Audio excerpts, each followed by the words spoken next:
In the heart of Chicago, where the L trains rattle overhead and the glow of streetlights barely cuts through the smog, the city hums with secrets. Most folks talk about the monsters out in the wild, bears in Yellowstone, cougars in the Rockies. But the real terrors? They're right here, slinking through the alleys, hiding under overpasses, watching from the shadows of abandoned lots. For every hiker lost in the backwoods, 3 vanish on these streets. And not all of them are mugged or kidnapped. Some meet things that don't belong in this world.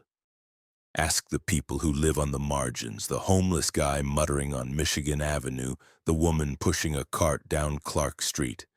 They'll tell you about tongues that snatch bodies into sewers, kids with eyes too old for their faces, shadows that choke you with tar.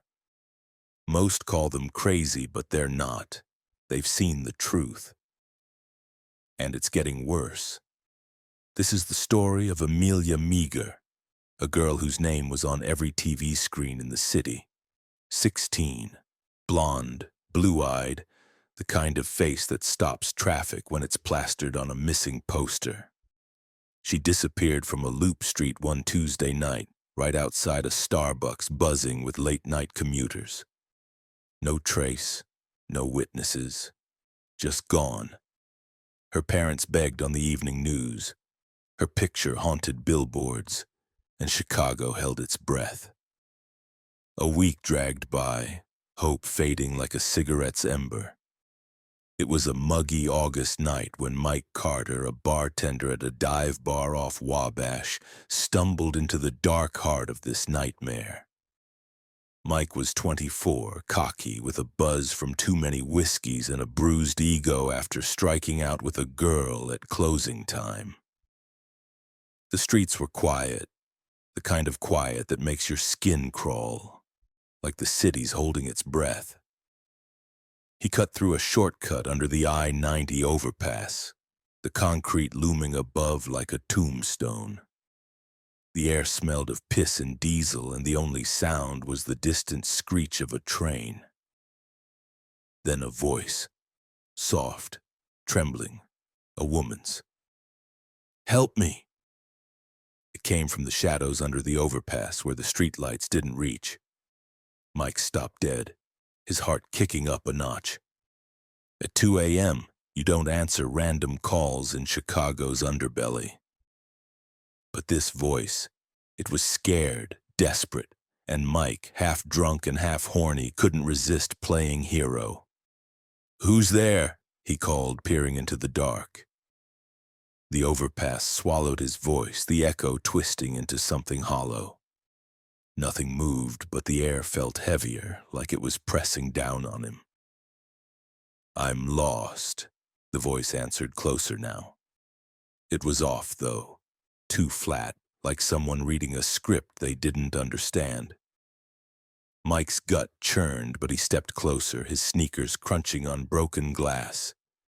The shadows seemed to pulse, alive with something he couldn't name. "Where are you at?" he said, his Chicago accent thick, his eyes straining. A faint rustle answered, not footsteps, but something dragging, slow and deliberate, like a sack pulled across concrete. His pulse hammered, but he didn't back down. "Come out where I can see you." The darkness stirred and a shape took form. A white sundress, dirty and torn, glowed faintly against the black like a ghost in a photograph. The figure was small, fragile, but her face was hidden in shadow. Mike's breath hitched. Something about her felt familiar, like a memory he couldn't grab. "I'm right here," the voice said, now just feet away. The figure drifted forward, the dress swaying as if caught in a breeze. No footsteps, no dragging. Just a slow, unnatural glide. Mike's stomach knotted, but he squinted harder, trying to make sense of it. In the dim spill of a distant streetlight, he saw her. Blonde hair caked with grime, blue eyes wide with panic. Bruises and scabs dotted her face and arms, and her expression was pure terror, like she was screaming inside but couldn't make a sound. Emilia? Mike's voice cracked. It was her, Emilia Meager, the girl from the news. His mind spun, the whiskey haze burning away. Holy shit, are you Emilia? Please help me, she said, her voice a broken whisper. Her hand jerked toward him, the motion stiff like a marionette's. Mike flinched, stepping back. Her jaw moved, chomping up and down, but her lips stayed frozen, sealed in a grimace. It was wrong, like watching a dubbed movie where the words don't match the face. He froze, caught between fear and guilt. This was Emilia, the girl Chicago was tearing itself apart to find. Her parents' sobs echoed in his head from the news. He couldn't just walk away, but every nerve screamed to run. The air was thick, suffocating, like the darkness was alive watching him. "Okay, kid," he said, forcing calm. "I'm gonna get you out of here."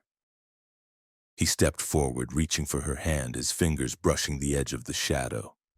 The cold bit into his skin, unnatural, like dipping his hand into a freezer. Just as he was about to grab her, a car sped by on the highway above, its headlights slashing through the dark for a split second, and in that moment, Mike saw hell. Emilia wasn't standing. Her bare feet hung limp, toes scraping the pavement, chipped nail polish glinting in the light. Thin, shimmering threads, silk, fine as spiderweb, were wrapped around her wrists, elbows, knees, shoulders. More threads tethered her jaw, pulling it open and shut like a puppet's. Her eyes, wide and wet, locked on his, screaming a silent, desperate plea. Mike's gaze snapped upward, following the threads. Clinging to the overpass's underside was a thing, a spider, but no spider belonged in this world. Its body was the size of a pickup truck, legs thick as baseball bats, covered in bristling hairs. Dozens of eyes, black and gleaming, stared down at him, and a low hiss like steam escaping a pipe filled the air. Each leg twitched, tugging the silk, making Emilia's body dance below. Mike stumbled back, a scream clawing at his throat but dying in his chest. The spider's eyes followed him, unblinking, and the hiss grew louder, vibrating in his bones. Emilia's body jerked, her arms snapping back like a broken toy. Her eyes stayed on him, begging, even as the threads dragged her deeper into the dark, her dress vanishing into the void. The headlights faded and the shadows swallowed everything. Mike ran, his sneakers pounding the pavement, his breath ragged. The city blurred around him, alleys, streetlights, shuttered storefronts. All of it a maze of threats. Every shadow seemed to writhe, every corner hit a trap. He didn't stop until he crashed through his apartment door in Pilsen, slamming it shut and sliding to the floor, his heart thundering. Emilia Meager was never found. The news kept her face alive for weeks, her parents' grief a nightly ritual, but the city moved on. Mike didn't. He saw her eyes every time he closed his own, heard that hiss in the quiet of his room. He started listening to the street people, the ones he used to ignore. They told him things about a man pulled into a storm drain by something with too many arms, a kid who lured a cop into an alley and left only bones, a shadow that wrapped its victims in slime and left nothing behind. Each story was a shard of the same nightmare. Mike changed after that night. He stopped walking alone after dark, carried a flashlight, stuck to main streets. The city he'd grown up in with its deep dish joints and Cubs games wasn't his anymore. It was a hunting ground and he was prey. He saw Emilia in every flickering shadow, her face a warning etched into his soul. Chicago's monsters are real.